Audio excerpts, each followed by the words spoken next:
ભારતીબેનના આંખોમાંથી એક ધારા આંસુ વહી રહ્યા હતા. તેઓ હોસ્પિટલની બહાર એકલા જ બેઠા હતા. તેમના વર્ષો જૂના ચશ્મા ભીના થઈ રહ્યા હતા અને તેઓ વારંવાર તેમને સાડીના પાલવથી લૂછી રહ્યા હતા. અંદર તેમના પતિ કલ્પેશભાઈનું ઓપરેશન ચાલી રહ્યું હતું અને તેઓ સતત ભગવાનને તેમના જીવન માટે પ્રાર્થના કરી રહ્યા હતા.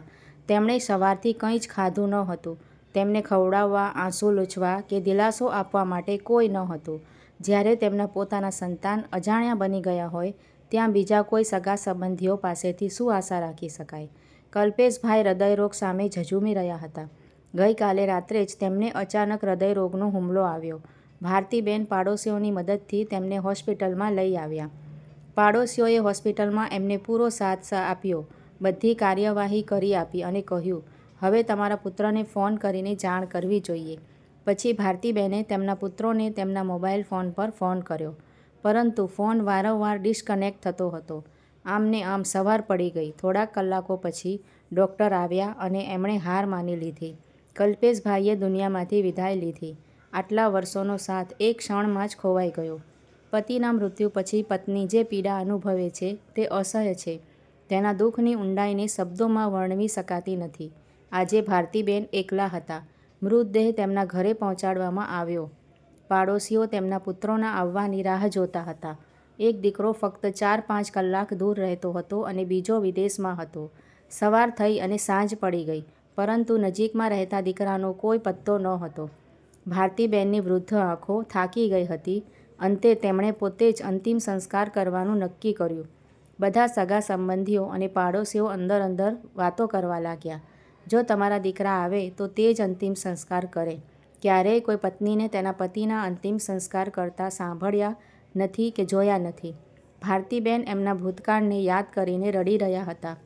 એમના પરિવારની એકમાત્ર પુત્રી ભારતીબેનના લગ્ન નાની ઉંમરે કલ્પેશભાઈ સાથે થયા હતા. તેમને તેમના સાસરિયાના ઘરમાં બધા તરફથી અપાર પ્રેમ મળ્યો હતો. ભારતીબેને તેમના સારા સ્વભાવ અને વર્તનથી બધાના દિલ જીતી લીધા હતા. સમય જતાં તેઓ 2 પુત્રોની માતા બન્યા.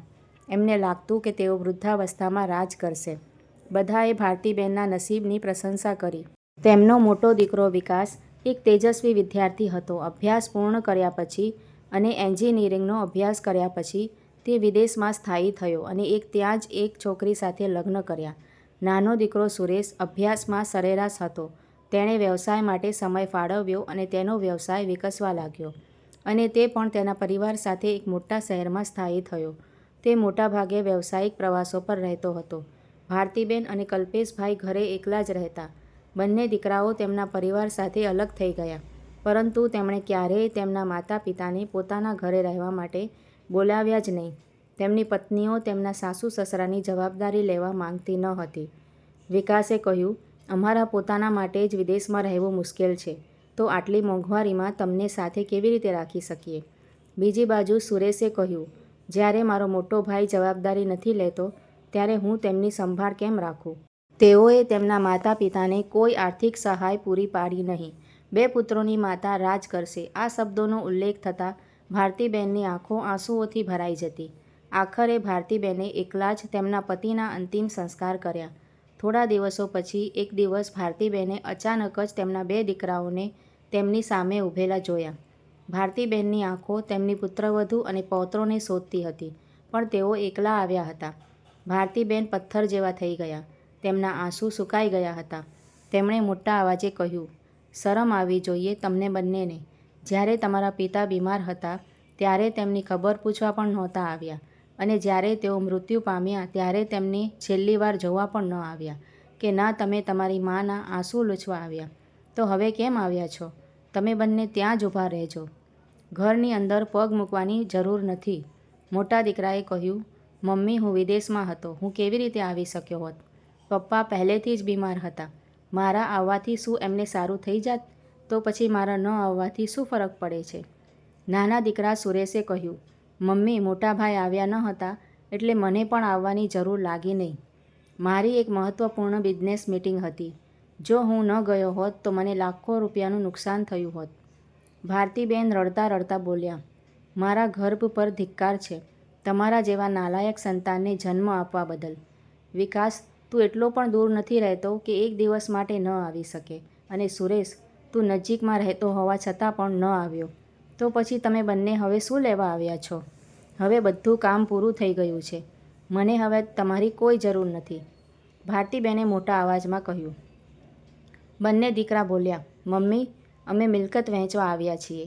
આજે બધા સગા સંબંધીઓ અહીં છે. તેમની સામે નિર્ણય લેવામાં આવશે. જો પાછળથી કોઈ તકલીફ થશે તો આપણે તેનો ઉકેલ કેવી રીતે લાવીશું? ભારતીબેને પૂછ્યું. કઈ મિલકત? અહીં આવું કંઈ જ નહીં થાય, બંને ભાઈએ કહ્યું. મમ્મી, અમારા પિતા પાસે ખેતરો અને આ ઘર છે. અમને 2 દિવસ પહેલાં જ ખબર પડી કે અહીંયાથી થોડા કિલોમીટર દૂર એક એરપોર્ટ બની રહ્યું છે અને તેમાં અમારું ઘર અને ખેતર રસ્તામાં આવે છે. તેની આપણને 4 ગણી સરકારી રકમ મળશે. તમે આટલા બધા રૂપિયા એકલા કેવી રીતે સંભાળી શકશો? તમને અમારી જરૂર પડશે, વિકાસે કહ્યું. આ સાંભળીને ભારતીબેન હસી પડ્યા. એટલે જો એરપોર્ટ અહીં ના બન્યું હોત તો તમે બંને પણ અહીં ન આવ્યા હોત. જ્યારે મેં મારા બીમાર પતિની સંભાળ એકલા હાથે રાખી હતી, હું મારા વૃદ્ધાવસ્થાની સંભાળ એકલા રાખી શકું છું, તો હું કંઈ પણ કરી શકું છું. તમે બંને અહીંથી જતા રહો, મને તમારી જરૂર નથી. હું આ ઘર, આ ખેતર, આ કરોડો રૂપિયાની સંભાળ જાતે જ રાખીશ. હું મારા મૃત્યુ પછી આ બધું વૃદ્ધાશ્રમમાં દાન કરીને ચાલી જઈશ. કારણ કે જ્યારે કોઈ માતા પિતા પાસે તમારા જેવા પુત્રો હોય છે, ત્યારે વૃદ્ધાશ્રમ જ તેમનો છેલ્લો આશરો હોય છે. એમ કહીને તેમણે દરવાજો બંધ કરી દીધો. બંને પુત્રો તેમની માતાનું આ રૂપ જોઈને દંગ રહી ગયા અને ચૂપચાપ ત્યાંથી ચાલ્યા ગયા. તો મિત્રો, તમને શું લાગે છે? શું ભારતીબેને યોગ્ય કામ કર્યું? કમેન્ટ દ્વારા જણાવજો. અને જો તમને આ વિડીયો ગમ્યો હોય તો તેને લાઇક, શેર અને ચેનલને સબસ્ક્રાઈબ કરવાનું ભૂલશો નહીં. વિડીયો જોવા માટે તમારા બધાનો ખૂબ ખૂબ આભાર છે. Thank you.